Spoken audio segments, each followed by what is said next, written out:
life, because that's the only way that I'm able to follow it continuously. Because if it's not in our life, then we won't be able to, sort of like relate it to any other task that we're doing. So when I was in my linear algebra class last semester, the first day, our professor was talking about matrices and the solutions and everything. All went over my head. So then she mentioned something. She saw the class. She saw that no one was getting it. So she went in a practical approach. She said, okay, so if I was to go from Georgia to New York, which was the fastest way that I could, which direction, north, south, east, west, which direction was the fastest way that I could get there? And we all said north. She was like, I hope you say north, because you said east or west, you would be crazy. You could get there by east or west. You could go all around the world, like in west, east, right? South you could go, but north is the fastest, right? So then it struck me. I was like, oh my God, isn't this exactly what we do in satsang? We say that nama is the easiest way, because there's yoga, there's tapas, there's dhyana. All these margas are there. They're not wrong. They're there. And they've been done in the past yugas. But is it practical for us? Right? No, it's not practical. Yogis and rishis back then, it said they lived for hundreds of thousands of years. If we live for 100 years itself, it's a big thing nowadays. So in that short amount of time that we have, right, this 80, 60 years, whatever, it's not possible to do tapas, dhyana, yoga, right? Because for yoga, you need pranayamam, pratyaharam, dharanam, right? All those things you have. For that to come itself, the senses have to be controlled. Not possible for us, because we'll have a phone ringing here. We'll say, okay. Then we'll, puri chole. Nice, right? So the senses cannot be controlled for us, right?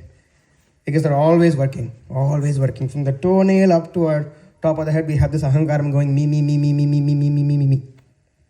right? So for that, we are not Brahmanishtas, we cannot do all that. Nama is the easiest for us. It is that north direction to New York, right? It's the easiest way to get there. You can do everything else, but the easiest way to get there is Nama. And it struck me like a lightning bolt. I was like, wow. And we were talking about matrices and everything, right? So then she told us another solution. She was, you can use this, you can use this, you can use this. At the end of the day, the easiest solution she taught us. So that applying this to, my spirituality was very easy. And it made my, love for Nama even greater. Right? Because we always chant this every day, but that sort of solidified my what do I call it? Trust. And this Nama, right? You may think that this Nama is, just for these people, right, who are sadhus, right, who are in kshetras, who are doing, ashaya vasam, like sannyasis and everything like that, right? But Bodhindra Swamigal, who did Nama Siddhantam, there's Advaita Siddhantam, Vishnadvaita Siddhantam, like that, he did Nama Siddhantam. And he says, Hatya Pana Suvarna Chaurya Gurudara Samam Kurvatam Sarvesham Idameva Nama Sharanam Vishnov Paramangalam. What this means is, he lists out Hatya, people who have killed, Pana, people who have, who are alcoholics, right? Like Suvarna, Chaurya, people who have stolen, right? All of that. Then, if you say, well, I'm not in that list, right? He says, Sarvesham. So everybody comes in that list. Idameva Nama Sharanam. They are under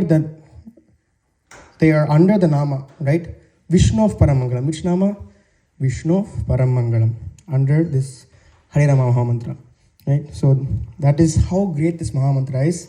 So easy, so simple. And it gives the phalan of people who are Brahmanishtas and have done yoga for hundreds of thousands of years just by chanting Mahamantra. It's great. Radhe Radhe.